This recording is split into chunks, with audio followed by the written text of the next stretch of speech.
Hey everyone, and welcome back to Inland Empire Coach Talk. Today I'm with the new football coach for John W. North High School, Coach OP. Welcome to the program. What's up, man? Thanks for having me. Not a problem. So tell the folks at home, obviously you've been around John W. North because you were the defensive coordinator before, but talk to the folks at home about your history and now that you're the head coach, what your philosophy is for the Huskies moving forward. All right. Well, I'm a Riverside boy through and through. I wasn't born here, but I was raised here. Went to Mountain View Elementary, Gage, went to Pauley. So, exactly. And then after Pauley, I had a nice little career there and went to RCC, earned a scholarship to Adams State in Colorado. Went out to Colorado for a couple of years, played football out there, and that's where I started coaching. After my senior year, I GA'd for a spring, and then a D-line coach left, so they hired me then. I graduated, they hired me then as a D-line coach, and so I coached there for 2 years, doing D-line and special teams, and then my father got sick, so we all came back. I thought, he had cancer. I thought he was gonna be a goner. God willing, he's still here, so that's good.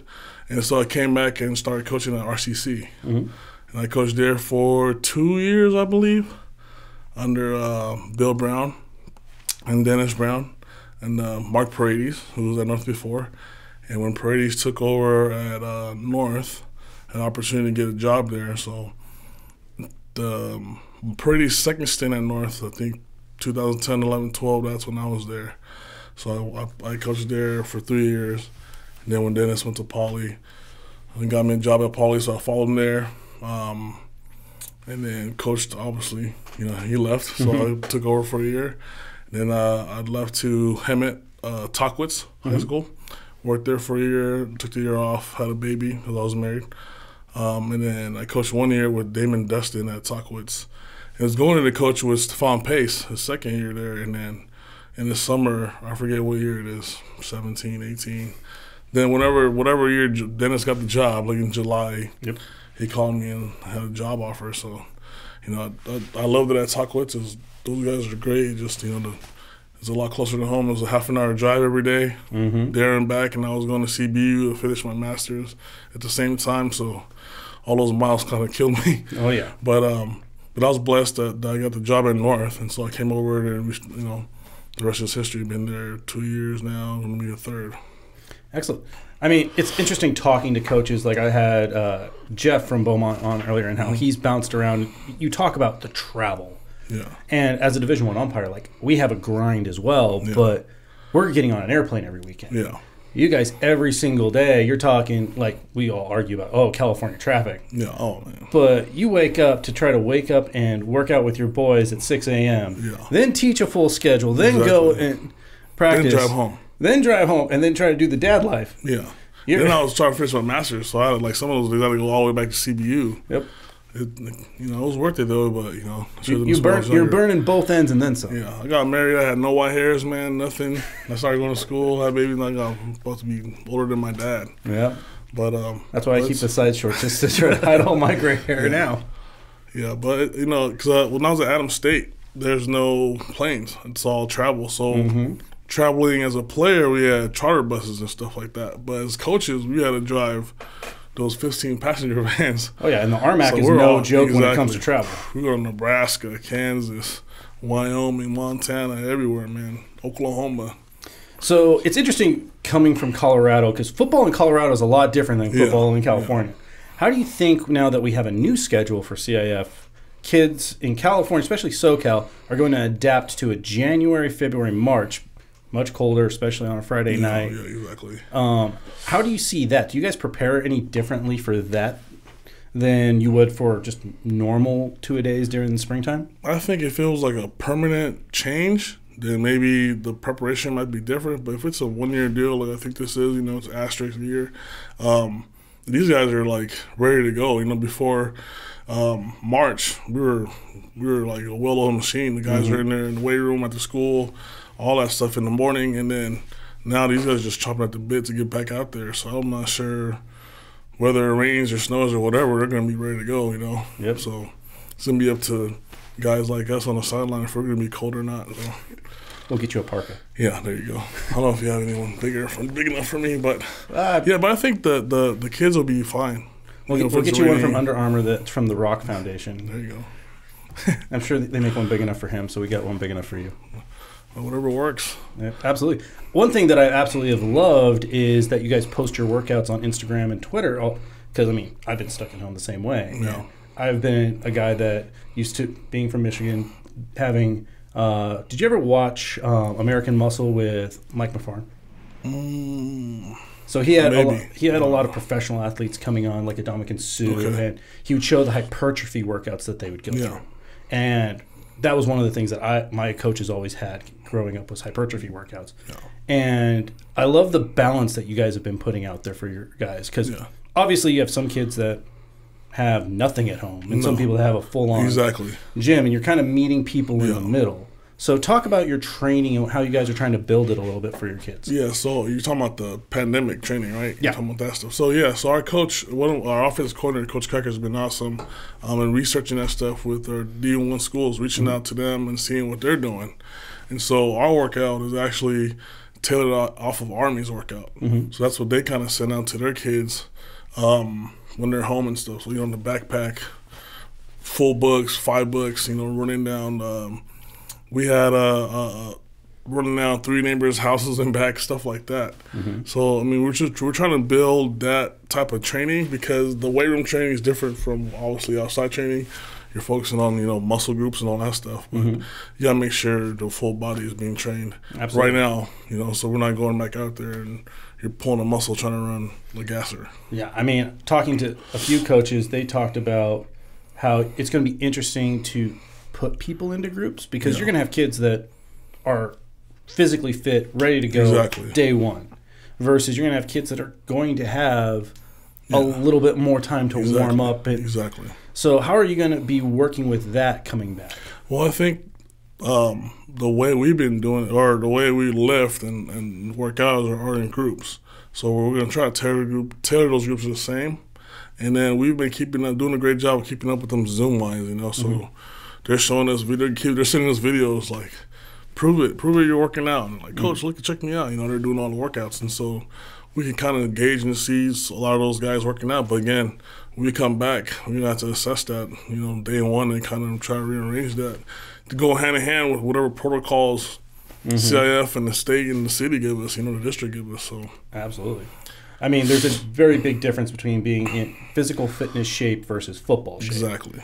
And also just the mental fortitude. That's the reason, again, hypertrophy workouts. Go do Murph one time, and you're going to sit there about halfway through going, I don't love my life anymore. I want to just die and roll up into a ball. No. I don't miss that stuff at all. I mean, I haven't done that. Eat the same way, but before, I do all those workouts. Now it's nope. Hey, the dad pod's in now. Yeah, exactly. I hope it stays in. I gotta lose some. Yeah, but I think we'll assess it when the kids come back. I think for the most part, a lot of our kids have been working out and they're at the parks. We can't go watch them or anything like that or go train them, but you drive by the park, you see all kinds of school colors out there right now working out. So drive by Hunter Park for 10 minutes and you'll go and see the banners of Riverside running back and forth. Exactly, from youth all the way up. Talk to me a little bit about your philosophy as a coach, because obviously you've been under Dennis for so long. Are you going to be changing anything on that end, or what is your philosophy as a coach versus what has historically been Dennis's philosophies? I mean, I've been blessed to be around some great coaches, including him, Mark Paredes, Bill Brown. When I first started coaching, actually, I flew out to Fresno State, and this is Dennis's older brother at the time. He's passed away since, so rest in peace, Dan Brown. And I spent a week there with the Fresno State staff, and he just let me go with all, because I was coaching defense and special teams at the time. So I went through all the position coaches and spent time with them, and they're all over the place now, the league and college. And just learning from them, and my background from my parent. My dad is a construction worker, and so he gets paid by the project, so it's results right away. So you take that with the organization I learned from Coach Brown and Bill Brown and Dennis Brown and Coach Paredes, and I think when you have that put together. It's a efficient or a system. You know what I'm saying? So it's all about, for me, being organized, being efficient with the players. Like at practice, with the time, players have homework, coaches have kids and wives to get to. So we got to be out there putting our hard work in for, to maximize our time as much as we can. And then with the philosophy that maximize time is just caring for the kids, like having genuine care for the kids. Some coaches are out there just trying to get wins. We're trying to have kids win on the field and off the field. Absolutely. And I think that right now that attention to detail is going to be even more important. Exactly. Because people can correct me if I'm wrong on this. We were talking with an AD, and we could see a time that if you had a playoff run, so say you repeated what you guys did last year, and you have a playoff run, you potentially could have an athlete that plays basketball and baseball while doing a playoff run in football. Exactly. At the exact same time. Yeah. So to be able to balance that, and they're still students. These are not professional athletes. No, exactly. And they've never taken a physical or mental load like this. Yeah, and then the CIF rules are they can only practice a certain amount of time during the week. So, if he's in season with another, with track or something like that, then he can only practice for a certain amount of hours. If he has a track meet on Thursday and a game on Friday. It's like our Arizona State commit, Austin Berry, he's a great thrower. So if it ever gets to that time, we have to manage how he practices and for in the playoffs, hopefully, and we're still around that time, and we have to manage how he goes about practice. Go old school and just get a bunch of egg timers for each kid. Like, okay. Yeah, there you go. No. BSN, listen, we need to make custom egg timers. Yeah. I don't think that's going to hit the... Your turn, go to track. Yeah. So, you've talked about some of the major guys that have influenced you. What is one key thing that I think, like, all of us have pillars in our life? Yeah. Whether it's coaching, socially, professionally, physically, who are the pillars in your life that you look up to as mentors? I mean, I don't want to say if it's corny or not, but it's God, family, football. That's how it's always been. Gotta have a strong faith foundation with that first, and then your family. That's your why. Everyone's why is your family, and then your passion. My passion is football, teaching kids how to be better, become men through football. Those life lessons. So I think those kind of work together for me, at least. Absolutely. It's interesting because I posted on Twitter this morning that you don't have to tell somebody what you're truly invested in. No. Because your actions will tell you somebody what they're interested in. Yeah. You have somebody who's dragging in, putting it on his pads 5 minutes late every day. You're not interested in football. No. You may want the glory of football, but you ain't putting in the work. Yeah, and he might, if I see that, I'm going to pull him aside and ask him what's going on. It might be something at home, might be, a girlfriend problem or something, but you can't. Once you cross those lines, buddy, we're at football now. Oh, yeah. You have the baggage in the locker room, and we'll talk about that later. I'll send you, if I can help you, I'll send you someone that can, counselor, principal, someone. Yeah, because consistency is not sexy, it's just necessary. Yeah, exactly. So now you're going into North. You have a different mindset because now you have to manage a lot more. What are some of the already victories that you've seen as a head coach, and also some of the pitfalls that you were expecting you weren't expecting just in the first few weeks?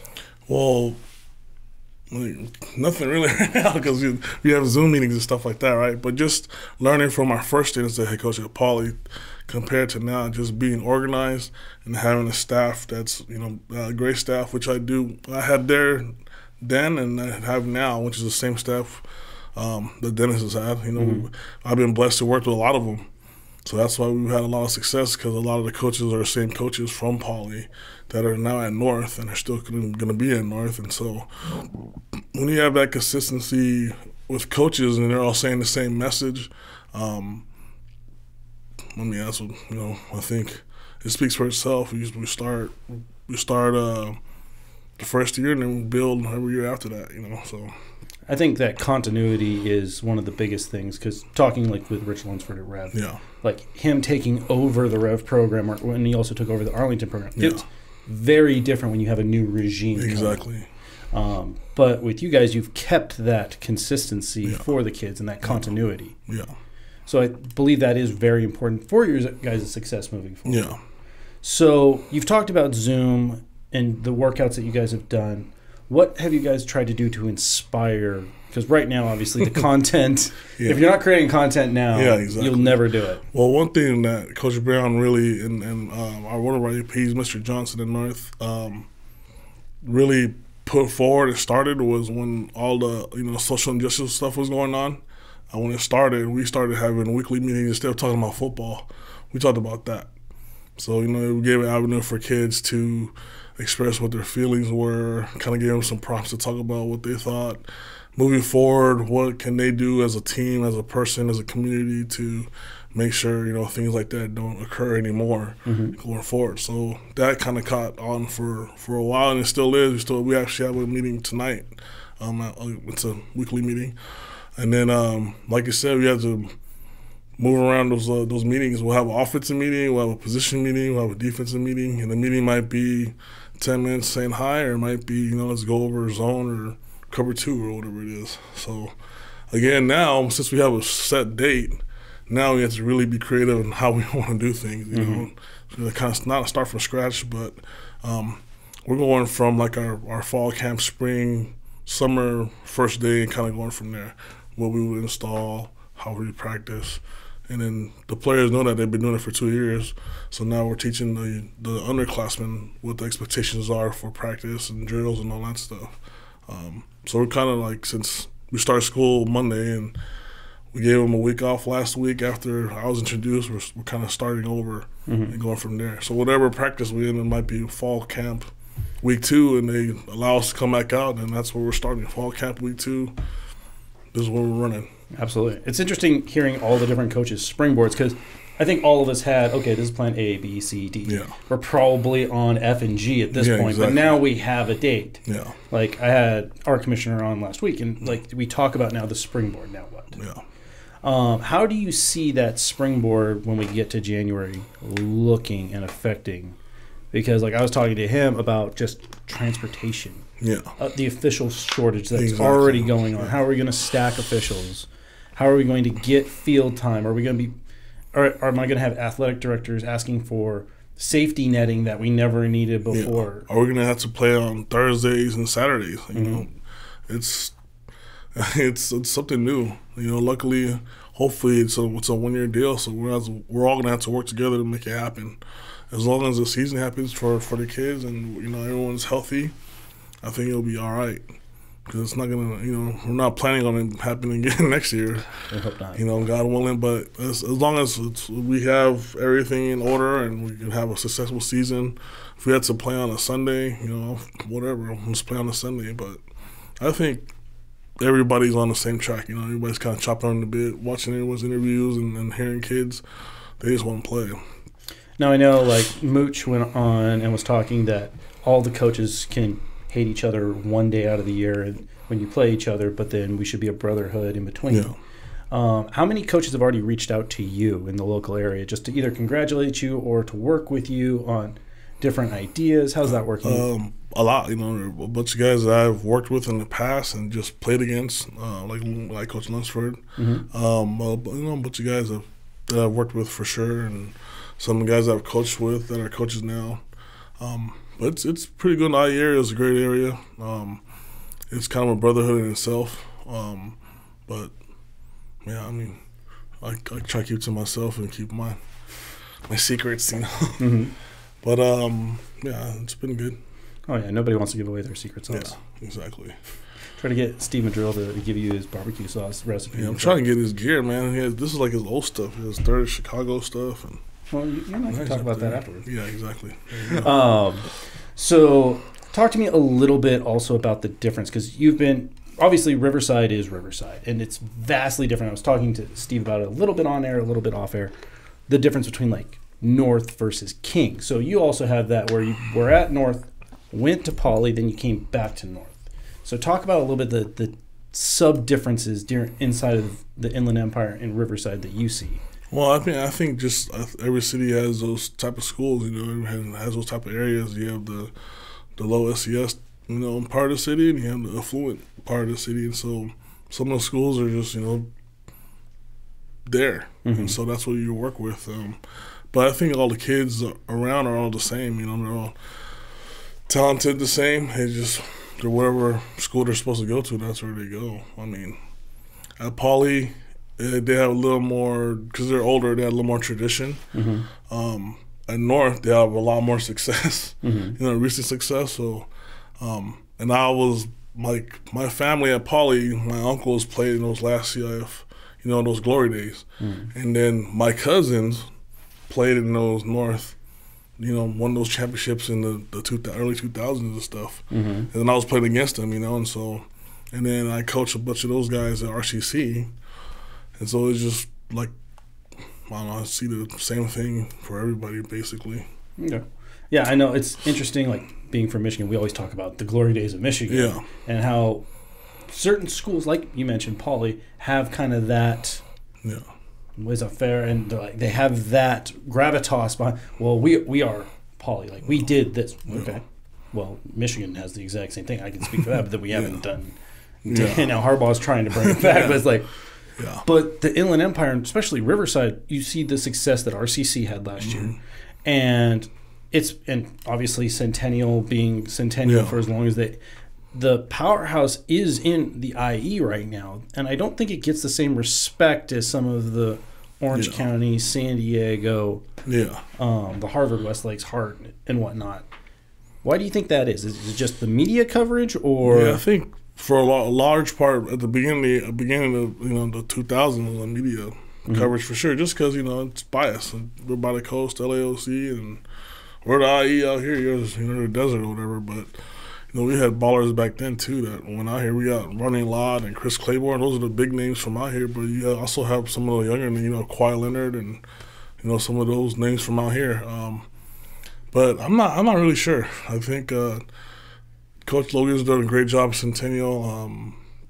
You know, his staff is awesome. He's an awesome guy. His continuity right there for years and years and years. And I think a lot of those schools you talked about now, so, you know, a lot of those guys have players from out here, you know. So that's one of the main reasons I think we don't get talked about, because a lot of our better players are going that way. So how are you helping? Obviously, you've already talked about Arizona State, and you have some great Division I commits or interests also. In some how are you marketing your kids so that way they can get to the next level? Yeah, so the biggest thing we do with our kids is we talk about the classroom part of it. We sit them down freshman year all the way when we first started and went over all their credits, all their units, whatever they need through the Division I worksheet. And every semester, this is giving away a secret, sorry. Every semester, we sit down with all of them and go over it. All right, this is what you need to do. You know, what happened here, this is summer school class you can take, so on and so forth.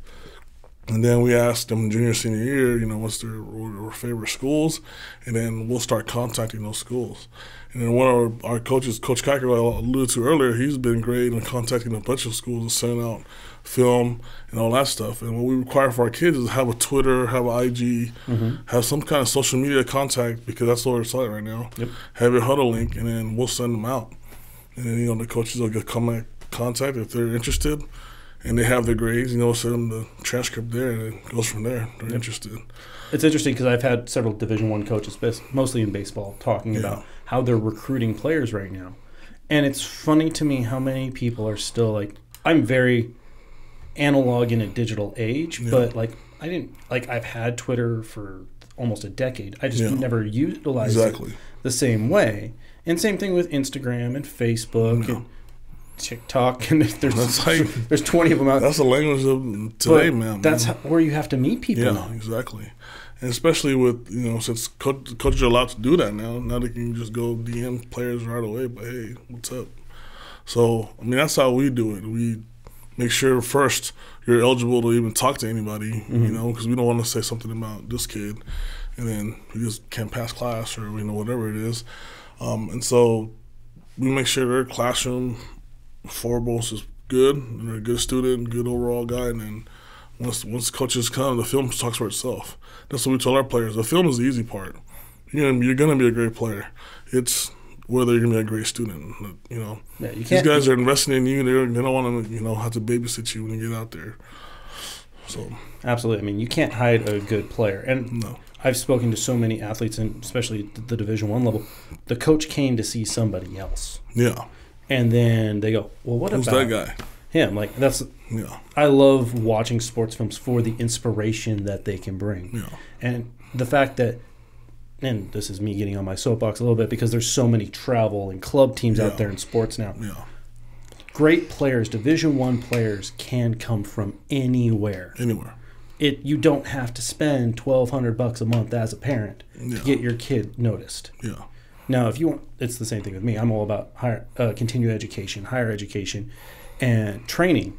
Instead of spending $1,200 on new cleats, sorry BSN, on new cleats, new compression gear, spend that on training. Spend that on a personal trainer. Spend that on getting your kid ready for the next level. Spend it on a tutor for your kid to pass math class. Exactly.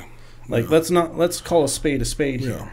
But I know everyone is going to get it because they want their kid to be at the next level. Fine. Yeah. I think every parent wants that. Yeah, every parent wants the best for their kid, and if they think get a leg up on doing something, then they'll do it. You know, a lot of that's why a lot of these training people are out there right now making a lot of money off of them. And you know, more power to them because they're training a lot of the kids and they're getting better and the talent's better. But exactly like you're saying. Well, I mean, you look at the workouts you and I did in high school comparatively to now. Yeah. And the way, and even professional athletes, the way they train. Exactly. And the whole training is all different now, you know. And then back then it was like Nebraska powerlift, blah, blah, blah. Now it's, you know, get some ropes out and everything old will become new again, and we'll just pick up the sandbag and say, go do 100 burpees and put it on your back and let's go. Exactly. I don't think we'll ever be able to drink from the hose anymore, though. No. No. Everyone's going to have their own personal Evian water bottle. Like, it was funny, I put on Twitter personalized pennies now. Before we could have a bag of pennies, throw it. We're not even going to be allowed to do that anymore. I understand it was a coin shortage or something anyways. Yeah.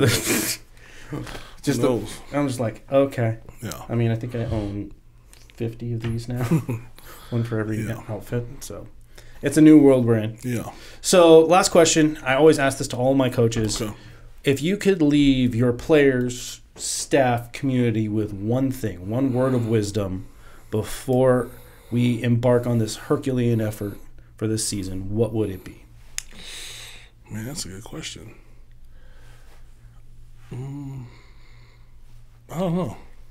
I mean, obviously, be safe is the biggest thing, but just, man, that's a good one. I don't got nothing for you.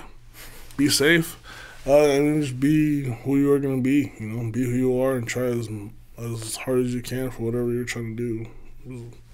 Being vague, but that's basically what it is. You know, that's it. Sounds good to me. I'm good. OP, we wish you the most success at North, and thank you for being on the program. Thank you. Thank you for everyone watching. If you want to be on the program, please get in contact with us. Past that, like he said, stay safe. God bless. Bye-bye.